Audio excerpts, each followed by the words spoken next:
자, 고 최상병 순직 사건과 관련해서 이 수사의 향방이 윗선으로 향하고 있는 가운데서 경찰에 이첩된 수사 기록을 이걸 불법적으로 이렇게 회수를 하는 데 있어서 핵심적인 담당자 중 한 명이 누굽니까? 그 국방부 장관의 직속 유재은 법무관리관의 역할이 있었죠. 그 유재은 법무관리관의 위증이 밝혀졌다는 소식이 전해졌어요.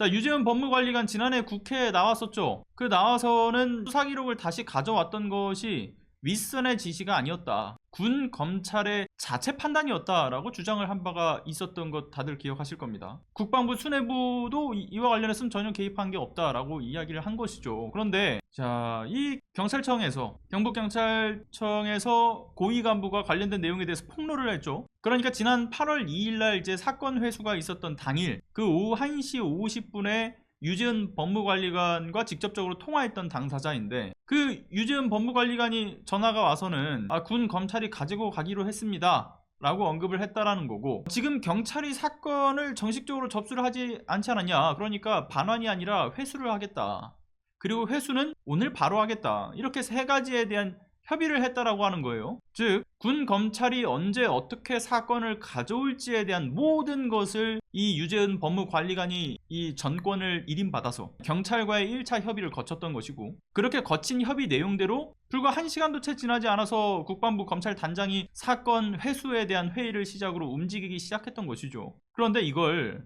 유재은 법무관리관이 개인적으로 판단해서 이 일을 벌였겠습니까? 그럴 일은 없겠죠.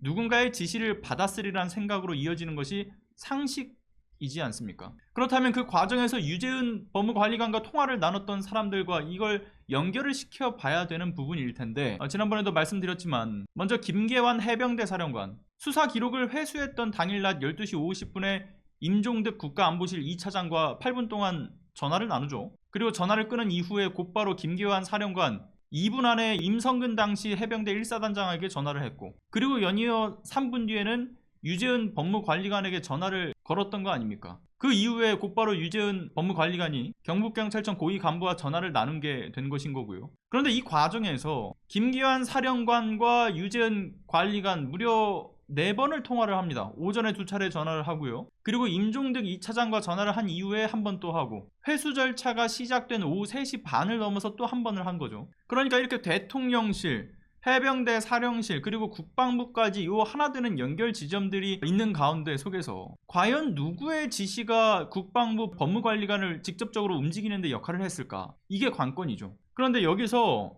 유재은 법무관리관의 위치를 생각해보게 되면 답은 의외로 간단하게 나올 수 있다고 봐요. 자, 법무관리관의 위치가 어떤 위치냐? 군사법원, 군검찰, 그리고 국방 관련된 법령, 군내 인권정책, 이거를 총괄하고 있는 국장급 지위에 속하지 않습니까? 군 검찰이 했어야 될 일을 유재은 법무관리관이 직접적으로 나서서 여기저기 전화 돌리면서 이거 사건 회수할 거다, 이런 얘기를 해요. 실무자급에 있는 직위가 아니잖아요.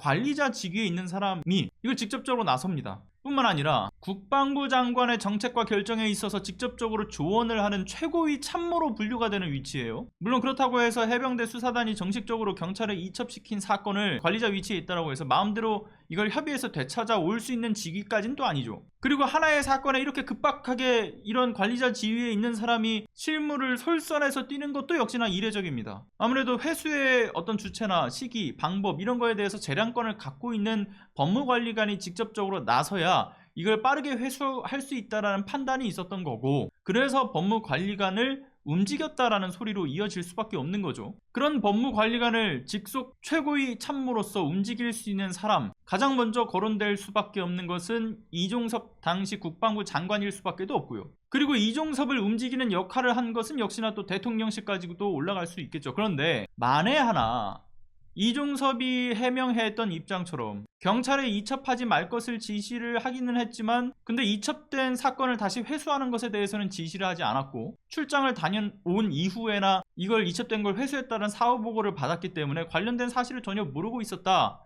라고 하는 사실이 만약에 팩트라고 한다면, 만에 하나라는 말씀을 좀 붙였습니다. 그렇게 가정을 한다면 이종섭 그리고 유재은 법무관리관으로 이어진 그 지휘체계 사이에서 더 높은 윗선의 입김이 적용했을 가능성이 높아지게 되는 건데, 마침 유재은 관리관의 통화 기록에 누가 등장을 합니까? 대통령실 공직기강 비서관인 이시원 비서관과 통화를 했다라는 내역이 발견됐다라는 거. 이게 또 며칠 전에 밝혀졌죠. 그러면 유재은 관리관이 정권을 누구에게 위임을 받았다라고 보는 것이 합리적일까요? 박정훈 대령이 해당 해병대 사단장을 수사 대상으로 올리니까 VIP가 격노했다. 그러니까 윤석열 대통령이 격노했다라는 이야기가 이미 유명하게 알려져 있다라는 점. 그리고 윤심을 알 수 있는 신원식 국방부 장관의 최근에 있었던 최상병 특검 반대 입장.